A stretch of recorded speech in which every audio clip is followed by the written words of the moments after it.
Assalamualaikum warahmatullahi wabarakatuh. Selamat pagi Bapak dan Ibu dosen yang terhormat serta rekan-rekan mahasiswa yang saya banggakan. Perkenalkan, nama saya Rahmat Nurfai dengan nomor induk mahasiswa 2702502806. Pada hari ini, saya akan menyampaikan hasil project based learning saya pada mata kuliah Karakter Building Pancasila mengenai program makan bergizi gratis, investasi gizi untuk masa depan Indonesia yang bebas kelaparan. Adapun pada kesempatan kali ini saya telah membagi beberapa poin. Yang pertama adalah latar belakang masalah, kedua rumusan masalah, ketiga temuan di lapangan, yang keempat solusi yang saya tawarkan, dan kelima refleksi diri pribadi. Latar belakang masalah. Sebelum kita melangkah lebih jauh teman-teman, izinkan saya untuk menjelaskan latar belakang. Mengapa isu ketahanan pangan ini begitu penting untuk kita bahas? Ketahanan pangan, seperti yang kita ketahui bersama, bukan hanya sekedar kemampuan untuk menyediakan makanan yang cukup bagi seluruh penduduk, tetapi juga menyangkut kualitas, keamanan, dan keberlanjutan dari pasok pangan tersebut. Di Indonesia, teman-teman, ketahanan pangan memiliki keterkaitan yang sangat erat dengan prinsip-prinsip Pancasila, terutama sila Pancasila yang kelima, yaitu keadilan sosial bagi seluruh rakyat Indonesia. Sila ini mengamanatkan agar setiap warga negara memiliki hak yang sama untuk mendapatkan kesejahteraan, termasuk di dalamnya adalah pemenuhan kebutuhan dasar pangan yang layak dan bergizi.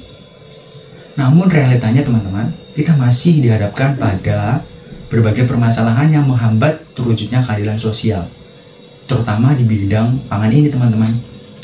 Coba teman-teman perhatikan, masih banyak kan saudara-saudara kita yang mengalami kekurangan gizi, kelaparan, dan kesulitan mengakses makanan yang sehat dan berkualitas. Jadi kondisi ini tentu sangat memprihatinkan, bukan? Dan menjadi tantangan besar buat kita semua teman-teman. Lalu selanjutnya, rumusan masalah.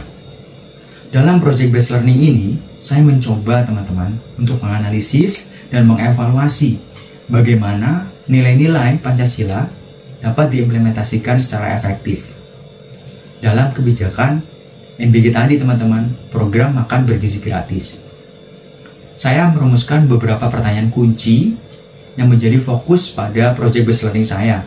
Yang pertama teman-teman, bagaimana nilai Pancasila seperti gotong royong, keadilan, kemanusiaan diwujudkan dalam setiap tahapan implementasi kebijakan MBG tadi teman-teman, makan bergizi gratis. Ya, kita bisa mulai dari perencanaan, pelaksanaan, dan bahkan sampai evaluasi akan program kebijakan MBG ini. Kedua, sejauh mana sih partisipasi aktif masyarakat, terutama kelompok-kelompok rentan seperti petani, nelayan, dan masyarakat adat. Apakah mereka dilibatkan dalam proses pembuatan kebijakan MBG ini? Apakah suara dan aspirasi mereka didengar teman-teman dan diakomodasi dengan baik? Baik teman-teman, kita masuk ke tahap hasil temuan yang saya hadapi saat project based learning ini. Setelah melakukan penelitian dan observasi langsung di lapangan, saya menemukan beberapa masalah utama yang menjadi kendala dalam implementasi program MBG tadi teman-teman, makan bergizi gratis. Yang pertama teman-teman, masalah distribusi yang belum merata, terutama nih di daerah-daerah terpencil dan sulit dijangkau.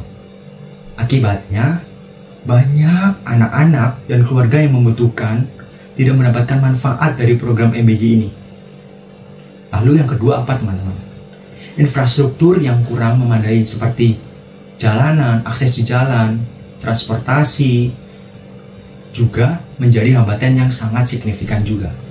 Selain itu teman-teman, saya juga menemukan adanya kesenjangan dalam pemahaman dan kesadaran masyarakat tentang pentingnya gizi seimbang. Lalu kita masuk ke slide 5 teman-teman. Solusi yang saya tawarkan atas program kebijakan MBG ini. Yang pertama, perlu adanya penguatan koordinasi antara pemerintah dan daerah teman-teman. Pemerintah pusat dan pemerintah daerah. Kedua, investasi dalam peningkatan kapasitas infrastruktur, terutama di daerah-daerah terpencil, teman-teman. Kenapa saya bilang demikian? Pemerintah perlu membangun jalan, jembatan, transportasi, dan fasilitas penyimpanan yang memadai agar distribusi makanan bergizi dapat berjalan lancar dan efisien, teman-teman. Lalu yang ketiga, edukasi dan sosialisasi kepada masyarakat sangat penting, terutama mengenai gizi seimbang perlu ditingkatkan. Dan yang keempat, pemberdayaan masyarakat agar masyarakat ini mau aktif dalam menjaga ketahanan pangan di wilayahnya masing-masing. Ya, bisa aja nih pemerintah cobalah melakukan pemberian latihan, pendampingan dan bantuan modal justru kepada petani, nelayan dan pelaku UMKM di bidang pangan agar mereka dapat menghasilkan produk pangan yang berkualitas dan berkelanjutan. Lalu slide selanjutnya, teman-teman, tentang refleksi pribadi. Ya, saya menyadari bahwa isu ini bukan hanya sekedar masalah teknis saja, teman-teman, tetapi juga masalah sosial, ekonomi, dan moral yang membutuhkan perhatian dan tindakan nyata dari kita semua.